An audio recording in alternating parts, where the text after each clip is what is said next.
நம்முடைய தாய் தந்தையாகிய கடவுளாலும் நம் ஆண்டவர் இயேசு கிறிஸ்துவினாலும் நம் அனைவருக்கும் அருளும் அமைதியும் உண்டாயிருக்கிறவாறு ஆமென். கண்களை மூடி ஆண்டவரை நோக்கி வேண்டிக் கொள்வோம். அனைத்து ஆசீர்வாதங்களும் ஊற்றுக்காரமாக இருக்கிறார்கள். அன்பின் நல்ல ஆண்டவரே, இந்த அருமையான கிறிஸ்து பிறந்த திருநாளிலே உடைய மக்களாக நாம் ஒன்று கூடி உடைய தோடு கொள்ள ஆண்டவரை பாராட்டி இருக்கிற தயவுக்காக நன்றி செலுத்துகிறோம். இந்த ஆண்டவரை நாங்கள் முழுமையாக ஏற்றுக்கொள்ளக்கூடாது. அவரை போலவே வாழ்வதற்கு எங்களை நாம் ஒப்புவிக்கவும் அதற்கு எங்களை தகுதிப்படுத்தவும் உடைய தூயாவே அவருடைய துறையை கொண்டாடுகிறோம்.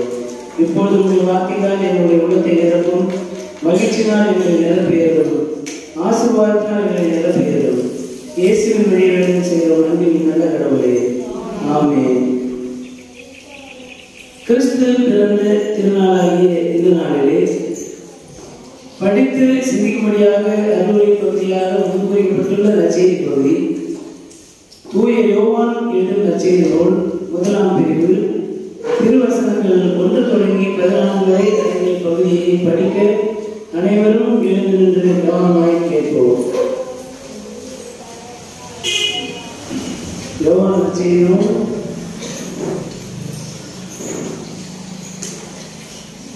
1ஆம் பிரிவு 1 முதல் 14 வசனங்கள் நான் படிக்கிறேன். கவனமாய் கேட்போம். தொடக்கத்தில் வாக்கு இருந்தது, அவ்வாக்கு கடவுளோடு இருந்தது, அவ்வாக்கு கடவுளாயும் இருந்தது. வாக்கு என்னும் அவரே தொடக்கத்தில் கடவுளோடு இருந்தார். அனைத்தும் அவரால் உண்டாயின, உண்டான எதுவும் அவரால் அன்றி உண்டாகவில்லை. அவரிடம் வாழ்வு இருந்தது, அவ்வாழ்வு மனிதனுக்கு ஒளியாய் இருந்தது. அந்த ஒளி இருளில் ஒளிர்ந்தது, இருள் அதன் மேல் வெற்றி கொள்ளவில்லை. கடவுள் அன்பிய ஒருவர் இருந்தார், அவர் பெயர் யோவான். அவர் சான்று பகருமாறு வந்தார். அனைவரும் தம் வழியாக நம்புமாறு அவர் ஒளியை குறித்து சான்று பகர்ந்தார். அவர் அந்த ஒளி அல்ல, மாறாக ஒளியை குறித்து சான்று பகர வந்தவர். அனைத்து மனிதரையும் ஒளிவிக்கும் உண்மையான ஒளி உலகிற்கு வந்து கொண்டிருந்தது. ஒளியான அவர் உலகில் இருந்தார். உலகு அவரால் தான் உண்டானது, ஆனால் உலகு அவரை அறிந்து கொள்ளவில்லை. அவர் தமக்குரியவர்களிடம் வந்தார், அவருக்குரியவர்கள் அவரை ஏற்றுக்கொள்ளவில்லை. அவரிடம் நம்பிக்கை கொண்டு அவரை ஏற்றுக்கொண்ட ஒவ்வொருவருக்கும் அவர் கடவுளின் பிள்ளைகள் ஆகும் உரிமையை அளித்தார். அவர்கள் இரத்தத்தினாலோ உடல் இச்சையினாலோ ஆன்மீக விருப்பத்தினாலோ பிறந்தவர்கள் அல்ல, மாறாக கடவுளால் பிறந்தவர்கள். வாக்கு மனிதரானார், நம்மிடையே குடிகொண்டார். அவரது மாட்சியை நாங்கள் கண்டோம். அருளும் உண்மையும் நிறைந்து விளங்கிய அவர் தந்தையும் ஒரே மகன் என்னும் நிலையில் இம்மாட்சியை பெற்றிருந்தார் என்றவர்களே.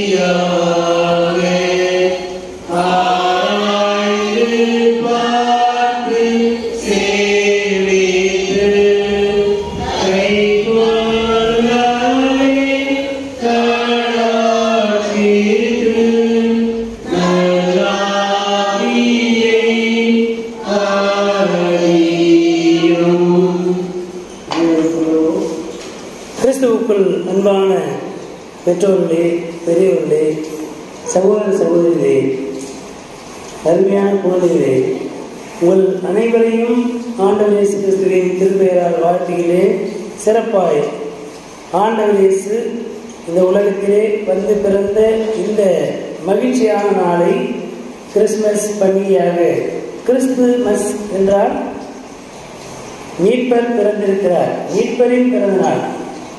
ஒரு மனிதன் பிறந்ததனாலே அல்ல, கடவுள் மனிதனாக வந்து மீட்பராக பிறந்திருக்கிறார். எனவே இந்த மீட்பின் பண்டிகையை, கிறிஸ்துவனுடைய பிறப்பின் பண்டிகை இதனாலே கொண்டாடுகின்ற இந்த வேளையிலே உங்கள் அனைவருக்கும் கிறிஸ்மஸ் போத்திரங்கள், கிறிஸ்மஸ் வாழ்த்துகள்.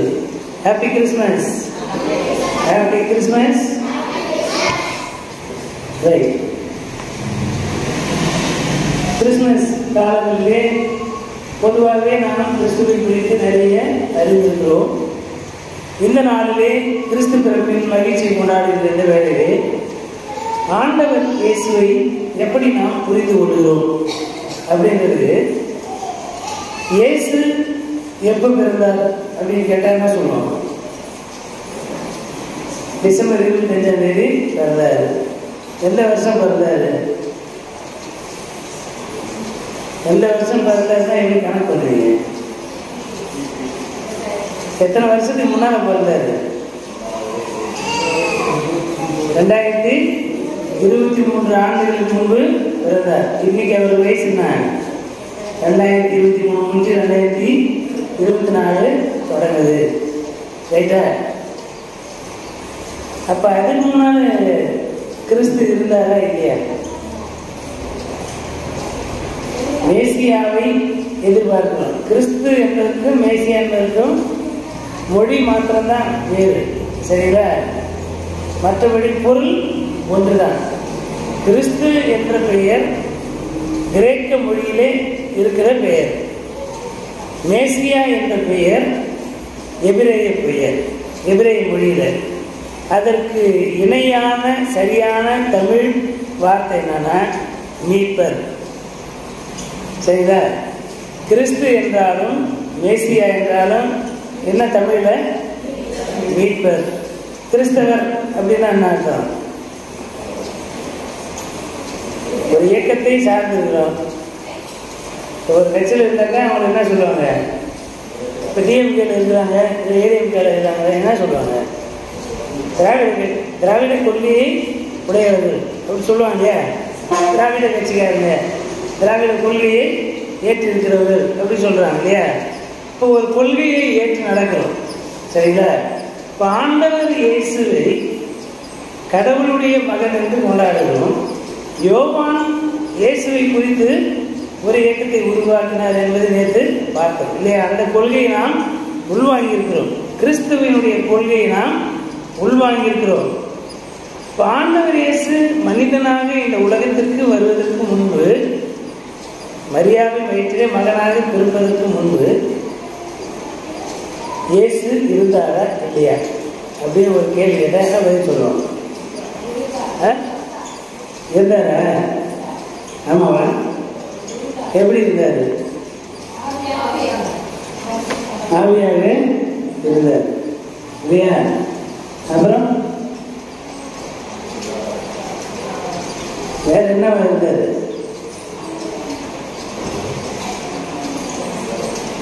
படிக்க கேட்ட பகுதிக்குள்ளே ஒருவேளை புது மொழிபெயர்க்கிறதுனால உங்களுக்கு அது முடியாமல் இருந்தாங்க.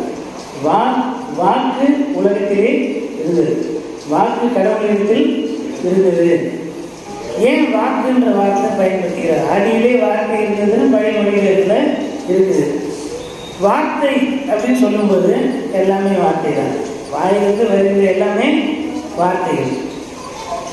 ஆனால் கடவுளுக்கு அதை அப்படியே பொருத்தி சொல்ல முடியுமா? அதுக்குன்னு ஒரு யூனிக்னஸ் இருக்கணும் இல்லையா? ஒரு தனித்தன்மை இருக்கணும் இல்லையா? இப்போ எல்லா வார்த்தைகளில் இருந்து இயேசுவை பிரித்து காட்டுவதற்காக திருமொழியின் மொழிபெயர்த்து என்ன பண்ணியிருக்காங்க? இயேசுக்கு என்ன பேர் வச்சுக்கிறாங்க? வாக்கு அப்படின்னு ஒரு பேரை வச்சிருக்காங்க. வேர்ட் அப்படின்னால என்னதான்? வேர்ட் அப்படின்னாக்கா இப்போ ஆங்கிலத்தில் வந்து படிக்கலாமா? ஏ வேர்டு அப்படின்னா என்ன அர்த்தம்? ஒரு வார்த்தை. த வேர்டு அப்படின்னா வார்த்தை. அது என்னது? சிறப்பு ஊற்று இல்லையா? அப்போ த வேர்டு அப்படின்னா வேற ஒன்றும் இல்லைன்னு அர்த்தம். ஏ வேர்டுன்னா ஒரு வார்த்தை, இன்னும் சில வார்த்தைகள் இருக்கலாம். ஆனால் த வேர்டு அப்படின்னா என்னது? ஒன்று தான். அப்போ நாம் பேசுகின்றவைகள் எல்லாம் ஏ வேர்டு. நம்ம பேசுகிற ஒவ்வொரு வார்த்தையும் ஒரு வார்த்தை. ஆனால் இயேசு யார் அப்படின்னா ஜீசஸ் அப்படி கோலம் வச்சு த வேர்ட், அவர் தான் வார்த்தை. சரிதா? இயேசுவிலே கடவுள் மனிதனாக இந்த உலகத்திலே வந்து பிறப்பதற்கு முன்பு என்னவா இருந்தாரு? வார்த்தையாக இருந்தார். The pre-existence of Christ is the word. The word. வார்த்தையாக ஆண்டவர் இயேசு உலக தோற்றம் முதற்கொண்டே இருந்திருக்கிறார். அதை தான் யோவான் என்ன சொல்றாரு? எல்லாம் அவர் மூலமாய் உண்டாயிருக்கிறது. அப்போ வார்த்தையினால் தான் இந்த உலகத்தை கடவுள் படைத்தார் இல்லையா? வார்த்தையை கொண்டு ஆண்டவர் இந்த உலகத்தை படைத்தார். அப்ப அந்த வார்த்தை யார் தான்? யார் அந்த வார்த்தை? இயேசுதான் அந்த வார்த்தை. இப்போ இயேசுதான் அந்த வாக்கு. இயேசு வாக்கினாலே, கடவுள் தம்முடைய வாக்கினாலே இந்த உலகத்தை படைத்தார். அந்த வாக்கு தான் இயேசு. சரிங்களா? இப்போ உலக தோற்றம் முதற்கொண்டு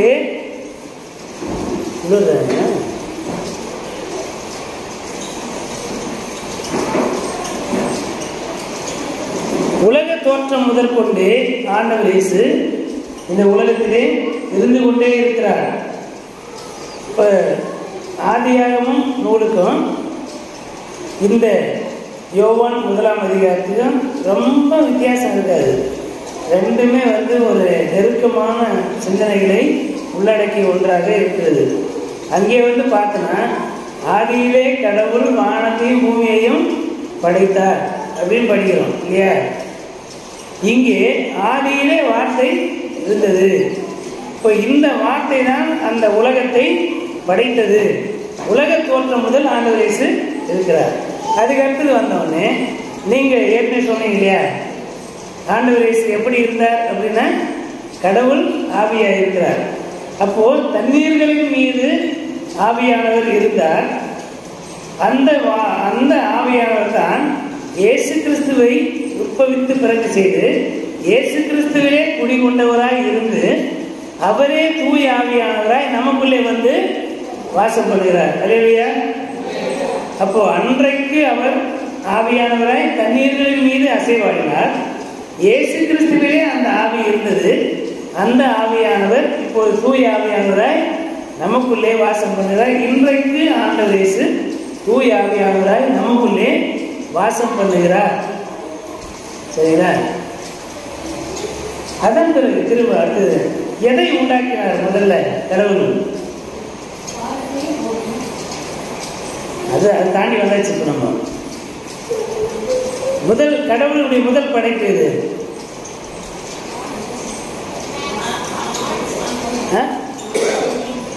அது பொதுவானது. அதற்குள்ளே என்ன பண்ணாரு? ஒளி உண்டாக கடவுது என்றால் ஒளி உண்டாயிற்று. படிக்கிறோமா இல்லையா? ஆதியாகமம் 1ஆம் அதிகாரம். ஒளி உண்டாக கடவுது என்றால் ஒளி உண்டாயிற்று. இப்ப யோவான் என்ன சொல்றாரு? அந்த ஒளி இயேசுதான். சரிங்களா? கடவுள் ஒளியா இருக்கிறார். அந்த ஒளி இயேசு கிறிஸ்து தான். இயேசு கிறிஸ்துவே குடியிருந்த அந்த ஒளி இன்னைக்கு நமக்கு என்ன சொல்றதுன்னா, நீங்கள் இந்த உலகத்திற்கு ஒளியாயிருங்கள். அப்போ நாம் இந்த உலகத்திற்கு ஒளியாயிருக்கின்ற போது நம் வழியாக கிறிஸ்து இந்த உலகத்திலே வாழ்கிறார். நாம் ஒளி கொடுத்தால் அவர் ஒளியாக இருக்கிறார். நாம் அவருடைய வார்த்தையின்படி நடந்து மற்றவர்களுக்கு ஒளியாய் இருக்கிறோமா என்பதை நாம் நமக்கான அறைகூவலாக அதை எடுத்துக்கொள்ள வேண்டும். கடவுள் நமக்கு ஒரு பொறுப்பை கொடுத்திருக்கிறார். கிறிஸ்தவர்களாகிய நாம் கிறிஸ்துவை ஏற்றுக்கொண்டவர்களாக மாத்திரமல்ல, கிறிஸ்துவை பிரதிபலிக்கின்ற மக்களாக இருப்பதற்கு இந்த கிறிஸ்துமஸ் பண்டிகை நமக்கு ஒரு அழைப்பை கொடுக்கிறது. இது உள்ளே பார்த்தோம். இந்த 3 வார்த்தைகள் நமக்கானதாக எடுத்துக்குவோம். இயேசு வாக்காக இருக்கிறார்.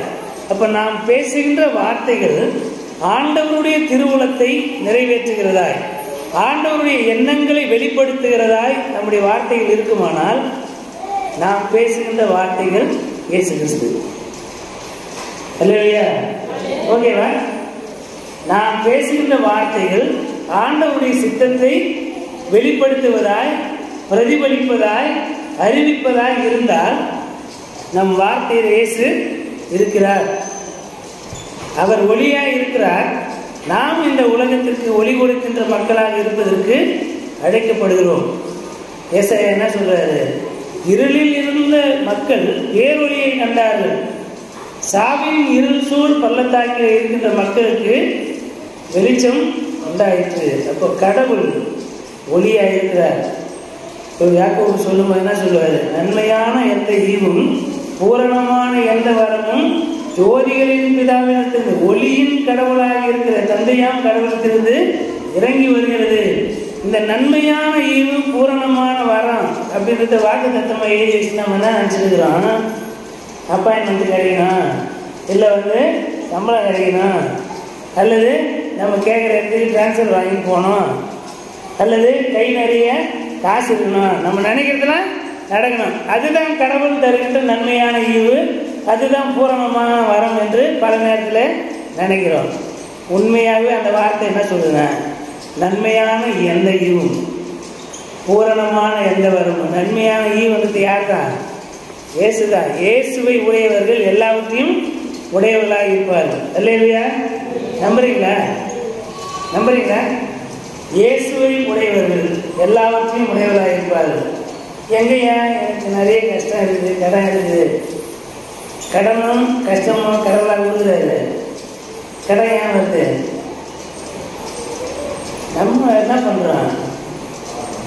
புளியை பார்த்து பூனை சூடு போட்டுன கதையா பல நேரத்தில் சம்பளம் வருது, இஎம்ஐ கட்டிக்கலாம், அதனால் எதை வேணாலும் வாங்கி போட்டுக்கலாம். நீங்கள் ரொம்ப யதார்த்தமாக பார்த்தோம்னா வீடு கட்டுறோம், பல லட்சக்கணக்கான செலவு பண்ணி வீடு கட்டுவோம். ஏன்னா செவத்து மேலே ஏறி உட்காந்துக்கிறோம் இல்லையா? செவத்து மேலே நம்ம ஏறி உட்காந்துக்கிற ஸ்பேஸில் தான் என்ன பண்ணுறோம்?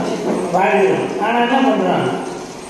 அது இப்படிலாம் சில பேர் சொல்கிற கதையெல்லாம் கேட்டாங்க பக்கம் இருக்கும். இந்த என்னது பாத்திரங்க அந்த இது இல்லை சில்வரில், அதை கேட்டால் 50,000 ரூபான்றாங்க. ஒரு அண்ணன் கூட வாங்கி நம்ம பாத்திரம் கழுவினோம் உட்காந்துக்கிறோம். இது என்ன பாத்திரம் கழுவுறதுக்கு 50,000 ரூபாய், லட்ச ரூபான்னு சொல்லும்போது அப்போது கடனை யார் உண்டாக்குறது? நம்ம அம்மாவங்கெல்லாம் கிராமத்தில் கீழே உட்காந்து சாம்பலை வச்சு தேவைப்பட்டால் கொஞ்சம் துணி சோப்பாக என்ன பண்ணிக்குவோம். ஏன்னா அந்த எண்ணெய் இருந்தாக்கா அது போகிறதுக்காக சேர்த்துக்குவோம் இல்லையா? அப்போது கீழே உட்காந்து துணி துவைக்கிறது, கீழே உட்காந்து பாத்திரம் கழுவுறது, அப்புறம் கொஞ்சம் ஏந்திரிக்கிறது, இப்படி நடக்கிறது, இப்படி இருந்த வரைக்கும் எந்த அம்மா இப்படி இருந்த அம்மாக்களுக்கு எந்த வியாதியும் கிடையாது. இன்னைக்கு ஏன் மூட்டு வலி வருது? எல்லாத்தையுமே நின்றுக்கிட்டு தான் செய்யணும் இல்லையா? சமைக்கணுமா மணிக்கணக்காக அடுப்பங்கரையில் நிற்கணும், துணி துவைக்கணுமா வாஷிங் மிஷினை போட்டு துணி எடுக்கிற வரைக்கும் நின்று கிடக்கணும், அப்புறம் திருப்பி அடிக்கிட்டு காய வச்சு நடந்துக்கிட்டே இருக்கணும். அப்போ எந்த வேலையுமே நம்ம உட்கார்ந்து கொஞ்சம் ஆசுவாசப்படுத்தி கொண்டு செய்வதற்கான சூழல் இல்லை. ஏன்னா உட்காந்து பாத்திரம் கழுவினா அவமானம், உட்காந்துக்கிட்டு துணி துவைச்சா அவமானம், இப்படி நம்ம நினைக்கிறோம். அப்போ ரிச்னஸ் ஒரு எலைட் கம்யூனிட்டியாக நம்ம மாறுக முயற்சிக்கிற போது நம்மை அறியாமலே மற்றவர்களை பார்த்து பார்த்து சில விஷயங்களை செய்துன்னா ஆயிடும், நமக்கு நாமே கடன்களை வருவித்துக் கொள்கிறோம். கிறிஸ்துவை உடையவர்கள் எளிமையான வாழ்வை வாழ வேண்டும். அதுக்காக அடிப்படை விஷயங்கள் கூட இல்லாமல் இருக்க முடியுமாங்கய்யா அப்படின்ற ஒரு கேள்வி. சில விஷயங்கள் அடிப்படையானது, யாருக்கு எது தேவையோ அது கண்டிப்பாக இருக்கணும். நான் இந்த கார் வாங்கும்போது வாங்கலாம் ரொம்ப நாளாக எனக்கு இந்த மாதிரி இது ஒரு பிஸ்னஸ்ஸு, அதனால் வாங்க தேவையில்லை அப்படின்னு அப்படியே பழைய பைக்லேயே ஓட்டிக்கிட்டே இருந்தேன். திடீர்னு ஒருத்தர் ஒரு பெரிய மிகவும் ஆன்மீக தந்தை அவர் ஒரு வார்த்தை சொன்னார். தம்பி, வாங்கிட்டு போயிட்டு சும்மாவே நிறுத்தி வச்சுதான் அது ஆரம்பிடும். நீ 1000 வேலை செய்கிற, எப்பொழுதும் மக்களை சந்திப்பதற்கு கொஞ்சம் கன்வீனியன்ட் இருக்கணும். இது உன்னை பொறுத்த வரைக்கும் இது ஆடம்பரம் இல்லை, இது அடிப்படை தேவை. அது வாங்கும்போது கூட இப்போ காசு இருக்குது, ஐரம்மா சம்பளம் வாங்குறாங்க, லோனை போட்டு என்ன பண்ணலாம், புது கார் கூட வாங்கலாம். அப்படி தேவையில்லை. லோனை போட்டுட்டு இஎம்ஐ கட்டுறதுலன்னு சொல்லிட்டு நம்ம வீட்டு வாசலில் வந்துக்கிட்டு நம்ம செய்கிற ஊழியத்துக்கு நம்ம மற்றவங்களுக்கு அறிவுரை சொல்லுகிற இடத்துல இருக்கிறாங்க. நம்மளே ஒருத்தன் இஎம்ஐ கட்டலையான்னு மிரட்டுற அளவுக்கு ஏன் வச்சுக்குவாங்க? அப்படின்றதுனால இருக்கிறதுல மகிழ்ச்சியாக வாழ்ந்து கொள்வோம். இது அடிப்படை தேவை அப்படின்னு. அதே சமயத்தில் ரொம்ப ரிச்னஸாக புதுசாக தான் வாங்கி கொடுக்கணுன்ற அவசியம் இல்லை. நம்ம வேலை செய்கிறது பெரிய சவுகார்பேட்டில் இல்லை, நம்ம எளிமையான மக்களோடு இருக்கிறான். ஓரளவுக்கு அடிப்படை தேவை பூர்த்தி செஞ்சால் போதும். அப்போது கடவுள் நன்மையான ஈவை தருகிறார், நிறைவான வரங்களை நமக்கு தருகிறார்.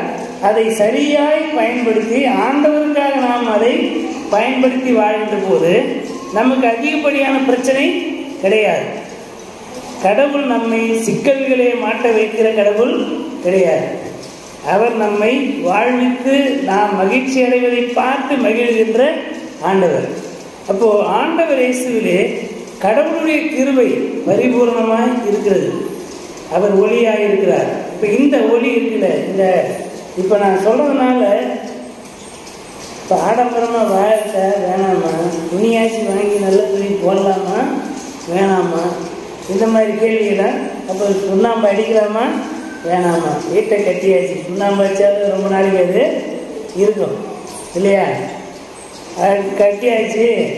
நிறைய வீடுகள் சீர்கெட்டு போகிறது காரணம் என்ன தெரியுமா? இந்த கட்டண செலவு கடன் அடைக்காத இருக்குதுன்னு சொல்லிட்டு 10 வருஷத்துக்கு சுண்ணாம்பே அடிக்க முடியாத இருக்கிறது. குறைந்தபட்சம் ஒரு 5 வருஷத்துக்கு வீட்டுக்கு என்ன பண்ணணும்? சுண்ணாம்பு அடிக்கணும். அப்போ தான் அதனுடைய லைஃப் எக்ஸ்டெண்ட் ஆகும். இல்லைன்னா பாழடைந்த வீடாக 50 வருஷம் 60 வருஷம் இருக்க வேண்டிய வீடு 10 வருஷம் 20 வருஷத்துலேயே கொஞ்சம் கொஞ்சமாக என்ன பண்ணணும்? உதிர ஆரம்பிச்சிடும். அப்போது எசென்ஷியல் எது என்பதை நம்ம என்ன பண்ணணும்? தெரிஞ்சுக்கணும். இந்த விதமான சிந்தனைகளோடு ஆண்டவர் இயேசு இந்த உலகத்திலே வந்ததனுடைய நோக்கம் நாம் செல்வாக்காக இருக்க வேண்டும்.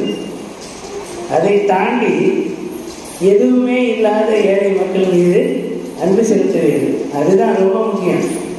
கடவுள் ஒளியாயிருக்கிறார், அவருடைய ஒளி எனக்கு அருளப்பட்டிருக்குது. அவரை குறித்த அறிவை இன்னொருத்தர் சொல்லித்தான் இல்லை, நானே படிச்சுக்கிற அளவுக்கு கடவுள் என்ன பண்ணிக்கிறாரு? அவருடைய வார்த்தையை என் கையிலே சுமப்பதற்கான உரிமையும் ஆசீர்வாதத்தை எனக்கு ஆண்டவர் கொடுத்திருக்கிறார். இந்த வார்த்தையை முதல்ல என்ன பண்ணணுமா? கொண்டாட வேண்டும். இப்போ கடவுளுடைய வார்த்தை நம்முடைய கையில் இருக்குதுன்றது மிகப்பெரிய ஆசீர்வாதம். 1517ஆம் வருஷம் வரைக்கும் இங்கே ஐயர்மார் சொல்கிறது தான் வேதம். இறை மக்களுக்கு பைபிள் தான் என்னன்னு தெரியாது. 1523 தான் மார்ட்டின் லூத்தர் திருமறையை கிரேக்கு எபிரேய மொழியிலிருந்து லத்தீன் மொழியில் மாத்திரமே இருந்தது. அதிலிருந்து என்னுடைய நாட்டு என்னுடைய தாய்மொழியிலே திருமறை நான் படிக்க வேண்டும், என் மக்களுக்கு அதை புரிய வைப்பதற்கு அந்த மொழியில் அது இருக்குன்னு சொல்லிட்டு லூத்தர் தான் என்ன பண்ணாரு? திருமறையை மொழிபெயர்த்தார். 1523ஆம் ஆண்டுக்கு பிறகு தான் திருமறை மக்களுடைய கைக்கு சேர்ந்தது. அது வரைக்கும் பைபிளை மக்கள் என்ன பண்ண முடியாது? கண்ணால் பார்க்க முடியாது. இப்போ நான் இருக்கிறேன், நான் என்ன சொன்னாலும் அதுதான் உங்களுக்கு வேத வாக்கு. அப்படி ஒரு காலம் இருந்தது. இன்னைக்கு அப்படி இல்லை. நான் இதுதான் கடவுளுடைய வார்த்தைன்னு சொன்னேன், நீங்கள் இந்த புத்தகத்தை திறந்து இல்லை இல்லை நீங்கள் தப்பான விளக்கம் கொடுக்குறீங்க ஐயா அப்படின்னு சொல்லக்கூடிய அளவில் கடவுளுடைய வார்த்தையை நாமே படித்து நாமே புரிந்து கொண்டு மற்றவர்களுக்கு நாம் அறிவிக்கவும் பகிர்ந்து கொள்ளவும் அதை திறனாய்வு செய்யவும் வாய்ப்பு நமக்கு அருளப்பட்டது. அப்போ நமக்கு அளிக்கப்பட்டிருக்கின்ற எல்லா செல்வம் கொடைகளிலும் மேலானது எது? கடவுளுடைய வார்த்தை அடங்கிய திருமறை. கடவுள் வாக்காக இருக்கிறார். இயேசுவிலே அவர் பிறந்திருக்கிறார். அவருடைய போதனைகள் எல்லாம் இப்போது வார்த்தைகளாக இங்கே திருமறையில் இருக்கிறது. அந்த வார்த்தைகளின்படி நாம் வாழ்வோமே ஆனால் நம்முடைய வாழ்வு நமக்கு ஆசீர்வாதம் நிறைந்ததாக இருக்கும். நமக்கு மாத்திரமல்ல, நம்முடைய குடும்பம், நம்மை சுற்றிலும் வாழ்கின்ற நம்முடைய சமூகம், நம்முடைய திருச்சபை, இப்படி தலைமுறை வருவது ஆசீர்வாதத்தின் ஊற்றாக இருக்கிறது என்பதை நாம் மனதில் கொண்டு நாம் திருமறையை முதலாவது கொண்டாட வேண்டும். அதுதான் அங்கே இருக்கிற ஆழமான செய்தி. கிறிஸ்மஸை கொண்டாடணும்னா கிறிஸ்மஸை பற்றி சொல்லியிருக்கிற கடவுளின் வார்த்தை கொண்டாடப்பட வேண்டும். இப்போ பார்த்தோன்னா ஒரு கொண்டாட்டம் அப்படின்னாக்க நிறைய இருக்கும், டெக்கரேஷன்ஸ் இருக்கும். பிள்ளைகளுக்கு ட்ரெஸ் எடுப்போம், நமக்கும் ட்ரெஸ் எடுப்போம், வீட்டில் நல்ல உணவு இருக்கும். இதெல்லாம் செலிப்ரேஷன் இல்லையா? இவை எல்லாவற்றுக்கும் அடித்தளம் எது அப்படின்னா த வேர்ட் ஆஃப் காட். கடவுளுடைய வார்த்தையே அனைத்து கொண்டாட்டத்தினுடைய அடித்தளமாக இருக்க வேண்டும். கடவுளின் வார்த்தையை கொண்டாடாமல் வேறு எதை கொண்டாடினாலும் அது கடவுளுக்கு ஏற்ற கொண்டாட்டமாக இருக்காது. ஆகவே நாம் கடவுளின் வார்த்தையை பற்றி பிடித்துக் கொள்ளுகின்ற மக்களாக இருப்பதற்கு இந்த நாளிலே அழைக்கப்படுகிறோம்.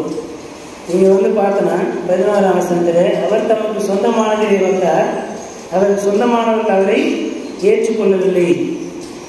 எல்லா காலங்களிலுமே பார்த்தோமானால் ஒரு அடக்குமுறை, ஒரு புறக்கணிப்பு என்பது இருந்து கொண்டே இருக்கிறது.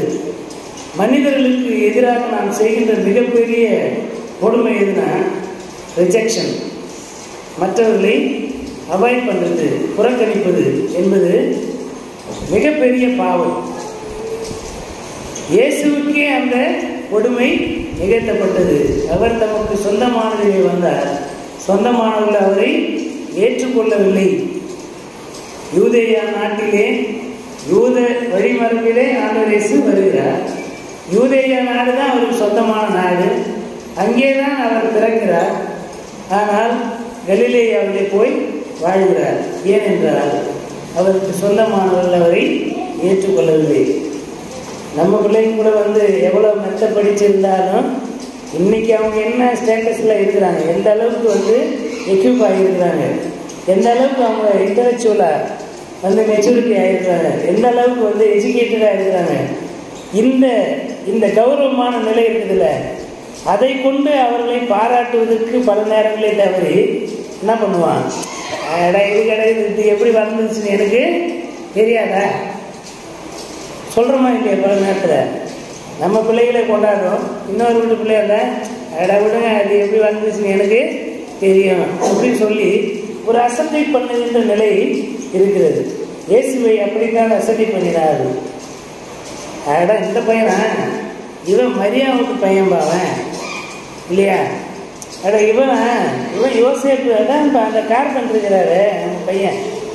இப்படி இயேசுவை கடவுளின் மகன், உன்னதமான மனிதன், உன்னதங்களிலிருந்து இறங்கின ஆண்டவர் என்பதை அவர்கள் உணர்ந்து கொள்ளாமல் ஒரு மனிதனாகவே அவரை என்ன பண்ணல, சுயமரியாதையோடு கூட அவரை நடத்தலை. அப்படிப்பட்ட செயல்களை நாம் ஒருபோதும் செய்யக்கூடாது. யாரையுமே புறக்கணிக்கக்கூடாது. புறக்கணிப்பு என்கின்ற மீறுதல்களை நாம் செய்யக்கூடாது. புறக்கணிப்புகள் பலருடைய உள்ளங்களை காயப்படுத்தும். ஆண்டவர் இயேசு மிகவும் காயப்பட்ட wounded psyche அப்படின்னு சொல்லுவாங்க ஆங்கிலத்தில். அவர் மன ரீதியாக என்ன பண்ணியிருந்தாங்க, அவரை மனமடிவாக்கி இருக்கிறார்கள். பாதிக்கப்பட்ட ஒரு மனம். நாம் யாரையுமே என்ன பண்ணக்கூடாது, புறக்கணிக்கக்கூடாது என்பதை மனதில் கொள்வதற்கு அழைக்கப்படுகிறோம்.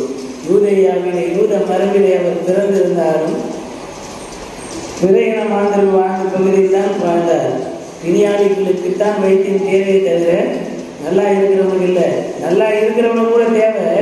நல்லா இருக்கிற மாதிரி நடிக்கிறவன் என்ன பண்ணுவான், உடம்பே சரினா கூட அதெல்லாம் நான் பார்த்துக்கேன், எனக்கு ஒன்றும் ஆகாது அப்படின்னு சொல்லிக்கிட்டு, ஆனால் என்ன பண்ணுவான், மேடையில் பேசும்போது இயற்கை வைத்தியம் எல்லாம் பேசுவாங்க. அங்கே போய் மெடிக்கலில் என்ன பண்ணுறது, மாத்திரை வாங்கி போகுது. இந்த மாதிரி இரட்டை நிலைப்பாடு ரெண்டுமே பயன்படுத்திக்கலாம், அது தவறு இல்லை. ஆனால் மக்களை ஒரு விதமாக எஜுகேட் பண்ணுறது, நாம் ஒரு விதமாக நடந்து கொள்வது, அந்த விதமான செயல்பாடுகள் தான் இருக்கக்கூடாது. ஆனால் ஆண்டவர் இயேசு அப்படி கிடையாது. என்ன பேசினாலும் அதன்படி வாழ்ந்தார். எது கடவுளின் திருவுளமோ அதை நிறைவேற்றினார். அதன்படி இந்த உலகத்திலே வந்து வாழ்ந்தார். இந்த புரிதல்கள் நமக்கு இந்த கிறிஸ்து பிறந்த திருநாளிலே அவசியமாக இருக்கிறது. வாக்காக இருந்தார், மனிதனாக வந்தார், அவருடைய வார்த்தைகளால் நாம் வாழ்வு பெற்றிருக்கிறோம். இன்றைக்கி நாம் பெற்றிருக்கின்ற இந்த ஆசீர்வாதங்கள் கடவுளுடைய வார்த்தைகளால் நமக்கு அருளப்படுகிறது. கடவுள் நம்மை வழிநடத்துகிறார். மற்ற எந்த சமய மக்களுக்கும் கிடைக்காத ஒரு ஆசீர்வாதம் என்னன்னா, ஒரு முறைப்படுத்தப்பட்ட வழிபாடு, வாரம் தவறாமல் ஒரு வழிபாடு. அந்த வழிபாட்டிலே கடவுளுடைய வார்த்தைகள் அந்தந்த வாரம் வந்து நம்மை நாம் உரசி பார்த்து நம்முடைய நடத்தைகள், நம்முடைய சிந்தனைகள், நம்முடைய செயல்கள், நம்முடைய பணிகள் எல்லாவற்றுக்கும் அதற்கான ஆலோசனைகளாக நாம் ஆண்டவருடைய வார்த்தையை புரிந்து கொண்டு நடப்பதற்கான ஒரு வாய்ப்பு வேறு எந்த சமயத்திலையும் கிடையாது. எல்லாரும் வந்து வேதத்தை வைத்திருக்க, எல்லா மதத்திலையும் வேதத்தை கையில் வச்சிருக்க முடியாது. அப்படியே வச்சிருந்தாலும் எல்லா ஜாதியை சார்ந்த மக்களும் வச்சிருக்க முடியாது. உண்மையா இல்லையா? ஆனால் எல்லா மக்களும் யாருக்கெல்லாம் விருப்பம் இருக்குது அவங்க எல்லாமே என்ன பண்ணலாம்? அவங்க இந்துவாக இருக்கலாம், கிறிஸ்தவர்களாக இருக்கலாம், வேறு எந்த சமயத்தை சார்ந்தவராக இருந்தாலும் சரி, திருமறை வைத்திருப்பதற்கு எதுவுமே தடை கிடையாது. என் மனசில் எனக்கு ஆண்டவர் இயேசுவை குறித்து எண்ணம் இருந்தால் இந்த திருமறை வைத்துக் கொள்வதற்கு எந்த தடையும் நீங்கள் வச்சிருக்கக்கூடாது. நீங்கள் வந்து பொட்டு வச்சுருக்கீங்க, பூ வச்சுருக்கீங்க, நீங்கள் பைபிள் வச்சுருக்கக்கூடாதுன்னு யாருமே சொல்ல முடியாது. என் விருப்பம், ஐ ஹேவ் ரைட்ஸ், எனக்கு உரிமை இருக்கிறது. அந்த உரிமை கடவுள் எனக்கு கொடுத்துருக்கிறார். இந்த கடவுளின் வார்த்தையை எதிர்த்து ஒருவரும் பறித்து கொள்ள முடியாது. அந்த விதமான உரிமையோடு நாம் கடவுளின் வார்த்தையை கொண்டாட வேண்டும். கடவுளின் வார்த்தையை நம்மிடத்திலே எப்பவுமே நம்மகிட்ட இருக்கிறாங்க. சும்மா வெறுமனே தலைகாணிகள்லாம் தலைகாணிக்கு பதிலாக எடுத்து வச்சுக்கிறதுக்காக அல்ல, அல்லது பேய் வந்து பிசாசு வந்துடுறதுக்காக, அது ஒரு விதமான நம்பிக்கை. ஆனால் திருமறை திறந்து பார்க்க வேண்டும். திருமறை மூடிட்டு தலைமையில வச்சிருந்தாக்க பிசாசு வராதுன்ற அளவில் தான் நம்ம பல நேரத்தில் இருப்போம். அதை திறந்து படித்தால் வந்தாலும் பிசாசு என்ன பண்ணுவான்? ஓடி போயிடும். சரிங்களா? எல்லாவற்றிற்குமான மருந்து திருமறையிலே இருக்கிறது. நாம் அதை விசுவாசிக்க வேண்டும். அதன் மீது நம்பிக்கை உடையவர்களாக இருந்து அதை கொண்டாட வேண்டும். ஆகவே இந்த நாளிலே வாக்கு மனிதரானார் என்கின்ற போது கடவுளின் வார்த்தை நமக்கு அருளப்பட்டிருக்கிறது. அவர் இயேசு கிறிஸ்துவிலே வந்தார். அவர் நமக்கு வாழ்வியல் முறையை கற்றுக் கொடுத்திருக்கிறார். அந்த வாழ்வியல் முறைகள் என்னுடைய தனி மனித வாழ்வுக்கு மாத்திரமல்ல, சக மனிதருக்கும் எனக்குமான உறவிலே நான் எப்படி இருக்கிறேன் என்பதை உரசி பார்த்து கொள்வதற்கான வார்த்தைகள் உள்ளே இருக்கிறது. ஏன்னா ஆண்டவர் என்ன சொல்றாரு? உன்னிடத்தில் நீ அன்பு கூறுவது போல பிறரிடத்திலும் அன்பு கூறுவாயாக என்று சொல்லுகின்றதன் வழியாக நாம் சக மனிதத்திலே அன்பு செலுத்துவதற்கு ஒருவரையும் புறக்கணியாமல் எல்லோரையும் ஏற்றுக்கொண்டு வாழும்படிக்கான சிந்தனைகளை ஆண்டவர் இயேசுடைய வார்த்தையில் மாத்திரமல்ல, அவருடைய வாழ்வியல் முறைகளாக இருந்திருக்கிறது. எல்லா மனிதரோடும் கிராமங்கள் தோறும் சுற்றி திரிந்தார். எளிமையான மக்கள், புறக்கணிக்கப்பட்ட நிலையில் இருந்த மக்கள், வியாதியோடு இருந்த மக்கள், நோயாளிகளாக இருந்தவர்கள், மனநிலை பாதிக்கப்பட்டவர்கள், பிசாசினால் பீடிக்கப்பட்டவர்கள், நீண்ட காலமாக வந்து உதிரப்போக்கு உடையவர்களாக இருந்தவர்கள், இப்படி சமூகத்தினுடைய ஒடுக்குதல்கள், அடக்குமுறையில் இருந்த பல்வேறு தரப்பட்ட மக்களை ஆண்டவர் இயேசு நடந்து நடந்து நடந்து இரவும் பகலுமாய் மக்களை சந்தித்து அவளை வாழ்வுக்கு நேராக வழிநடத்தினார். எனக்கு அருமையானது, அந்த ஆண்டவர் நம்மை தேடி வந்திருக்கிறார். அவரால் நாம் வாழ்வு பெற்றிருக்கிறோம். இப்போ நாம் செய்ய வேண்டியது எளிமையான மக்களை தேடி போவோம். புறக்கணிக்கப்பட்டிருக்கின்ற நிலையில் இருக்கிற மக்களுக்கு கிறிஸ்துவின் அன்பு இன்னதென்பதை நம்முடைய வாழ்வின் வழியாக வெளிப்படுத்துவோம். நம்மிடத்தில் இருப்பதை பகிர்ந்து மற்றவர்களை ஆற்றல் படுத்தி எம்பவர் பண்ணுவோம். மற்றவர்களை ஆற்றல் படுத்தி அவர்களும் நம்மை போல நன்றாக இருக்க வேண்டும் என்ற நிலைக்கு உயர்த்துவதின் வழியாக கடவுளின் வார்த்தையை இன்னும் நாம் உயிரோட்டமாக்குகிறோம். கிறிஸ்துவை நாம் இன்னும் அதிகமாய் மகிமைப்படுத்துகிறோம் என்ற சிந்தனையோடு ஆண்டவருக்கு நம்மை நாம் ஒப்புக் கொடுப்போம். இந்த கிறிஸ்து பிறப்பின் மகிழ்ச்சி நம்முடைய உள்ளத்திலும், நம்முடைய இல்லத்திலும், நம்முடைய திருச்சபையிலும், நாம் வாழுகின்ற சமூகத்திலும் நிறைந்து பெருகி நம்மையும் நம்மை சுற்றிலும் இருக்கின்ற அனைத்து மக்களையும் ஆண்டு ஆசீர்வதித்து வழிநடத்தி காத்துக்கொள்ளும். இந்த வார்த்தைகளோடு ஆண்டவருக்கு நம்மை நாம் ஒப்புக் கொடுப்போம். கடவுள் தாமே நம்மை ஆற்றுப்படுத்தி வழங்கி காப்பராக. ஆமென்.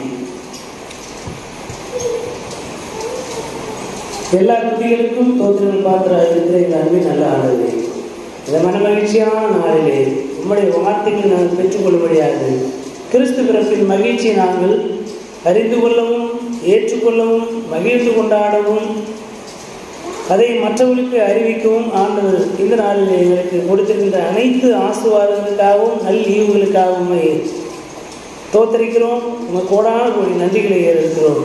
கிறிஸ்து பிறப்பின் மகிழ்ச்சி அனைவருடைய உள்ளத்திலும் இல்லத்திலும் நிறைந்து பெருகட்டும். எங்களை சுற்றிலும் இருக்கின்ற எளிய மக்களை நாங்கள் அன்பு செய்து கிறிஸ்துவின் அன்பை நாங்கள் பிரதிபலிக்க ஆண்டவர் எங்களுக்கு போதுமானவராக இருந்தவர்கள் என்பால் இடத்திலே மன்றாடுகிறோம். எல்லாவற்றையும் உம்முடைய திருக்கரத்துக்கு ஒப்புவிக்கிறோம். இந்த 2023ஆம் ஆண்டு முழுவதும் எங்களை ஆசீர்வதித்து நடத்தி வந்திருக்கிறேன். இந்த ஆண்டினுடைய நிறைவு நாட்களில் இருக்கின்ற வேளையிலே இன்னும் எங்களுக்கு இருக்கின்ற குறைவுகள் அகற்றப்படட்டும். கிறிஸ்துவை அணிந்து கொண்டவர்களாக புதிய சிந்தனை உடையவர்களாக இருப்பதற்கு இந்த கிறிஸ்து பிறப்பின் நற்செய்தியானது எங்களுக்கு பயனுள்ளதாக இருக்கும் என்று நம்புகிறோம். அதை நாங்கள் செயல்படுத்திட தூய ஆவியானவர் வழியாக எங்களை ஆற்றுப்படுத்துகிறார்கள். எல்லா துதிகான மகிமையாவற்றையும் ஒருவருக்கு ஏறெடுக்கிறோம். எங்கள் ஆண்டவர் மீட்பருமாக இயேசு கிறிஸ்துவின் வழியாய் வேண்டுதல் செய்கிறவர்கள் அன்பு நிறைந்த நல்ல கடவுளே. ஆமென். அனைத்து ஆற்றல் நிறைந்தபடி தாயும் தந்தையுமாகிய கடவுளுடைய அருளும் நம்முடைய ஆண்டவர் மீட்பருமாக இயேசு கிறிஸ்துவின் அருளும் அமைதியும் தூய ஆவியானவருடைய வல்லமையுள்ள பாதுகாப்பு பராமரிப்பும் மாறாக உடன்படிக்கும் உறவும் ஐக்கியமும் வாழ்ந்தது இன்று மற்றும் எல்லா காலங்களும் இருக்கும் நீடித்து நிலைத்திருந்து வழங்கி காப்பனவாக. ஆமென். எல்லாருக்கும் கிறிஸ்மஸ் நல்வாழ்த்துக்கள். Happy Christmas.